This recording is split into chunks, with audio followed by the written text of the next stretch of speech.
आज हम एक ऐसे इनकलाबी तसव्वुर की बात करेंगे जिसने केमिस्ट्री की दुनिया में तेज़ाब और असास को समझने का पूरा तरीक़ा ही बदल कर रख दिया। ये सवाल कि आखिर तेज़ाब है क्या, सदियों तक साइंसदानों को परेशान करता रहा, लेकिन फिर 20वीं सदी की शुरुआत में एक बहुत बड़ी कामयाबी मिली। सन 1923 में दो कीमियादान, एक डेनमार्क के योहानस ब्रॉन्स्टेड और दूसरे इंग्लैंड के थॉमस लोरी, ने अलग अलग काम करते हुए एक बिल्कुल नया और बड़ा ज़बरदस्त जवाब पेश किया। अच्छा, इनका नज़रिया था क्या? उन्होंने सारी बहस को समेटकर एक बहुत ही सादा सी चीज़ पर मुरकूज़ कर दिया, और वो थी एक छोटे से ज़र्रे यानी प्रोटॉन की हरकत। तो इस थ्योरी का जो निचोड़ है ना, वो बहुत सादा है।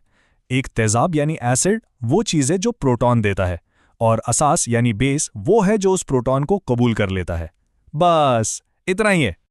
लेकिन सवाल यह है कि ये प्रोटॉन का लेन देन, ये हैंड ऑफ, एक केमिकल रिएक्शन में होता कैसे है। चलें इसको समझने के लिए एक आम सी मिसाल देखते हैं। यहां देखें, हाइड्रोजन क्लोराइड यानी HCl एक एसिड का काम कर रहा है। ये अपना प्रोटॉन पानी को दे देता है, जो इस वक्त एक बेस के तौर पर काम कर रहा है, और इसके नतीजों में क्या बनता है? हाइड्रोनियम आयन और क्लोराइड आयन। ठीक है, प्रोटॉन तो ट्रांसफर हो गया, लेकिन उसके बाद जो होता है ना, वो असल में बहुत दिलचस्प है। और इसी से एक खास किस्म का रिश्ता बनता है जिसे हम कहते हैं कॉन्जुगेट एसिड बेस पेयर। मतलब ये एक ऐसी जोड़ी है जिसमें एक एसिड और एक बेस मसावात की मुखालिफ सिमतों पर होते हैं, और उनमें फ़र्क सिर्फ एक प्रोटॉन का होता है। और ये तस्वीर तो इसको बिल्कुल वाज़े कर देती है। देखें, जो हमारा असल एसिड था वो प्रोटॉन देने के बाद कॉन्जुगेट बेस बन गया, और जो असल बेस था वो प्रोटॉन लेने के बाद कॉन्जुगेट एसिड कहलाया। ये तीर के निशानात इसी जोड़ी को दिखा रहे हैं।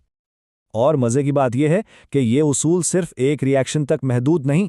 इस टेबल में देखें, चाहे हाइड्रोक्लोरिक एसिड हो, एसिटिक एसिड हो या अमोनियम आयन, ये सब के सब इसी पैटर्न पर चलते हैं। यही इस नज़रिए की सबसे बड़ी खूबसूरती और ताकत है। लेकिन जैसा कि साइंस में अक्सर होता है, कोई भी अजीम नज़रिया पूरी कहानी का अहाता नहीं करता। ब्रॉन्स्टेड लोरी थ्योरी के साथ भी कुछ ऐसा ही है। तो क्या हम ये मान लें कि तेज़ाब और असास के बारे में ये हतमी बात है? नहीं, ऐसा नहीं है।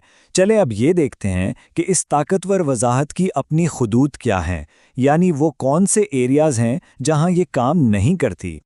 देखें, सबसे बड़ी मुश्किल ये है कि ये नज़रिया उन एसिड्स की वजाहत नहीं कर पाता जिनके पास देने के लिए प्रोटॉन ही नहीं होता, जैसे कार्बन डाइऑक्साइड।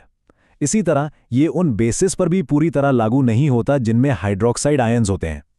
तो इस सब का खुलासा क्या है? खुलासा यह है कि ब्रॉन्स्टेड लोरी नज़रिया एक ज़बरदस्त टूल है, एक बेहतरीन ऐनक है जिससे हम केमिस्ट्री को देखते हैं। लेकिन इस ऐनक का फोकस सिर्फ और सिर्फ एक चीज़ पर है, प्रोटॉन का तबादला। और यहीं से साइंस की खूबसूरती शुरू होती है।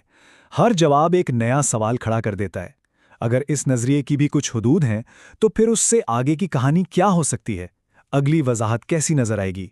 ये वो सवाल है जो केमिस्ट्री को हमेशा आगे बढ़ाता है।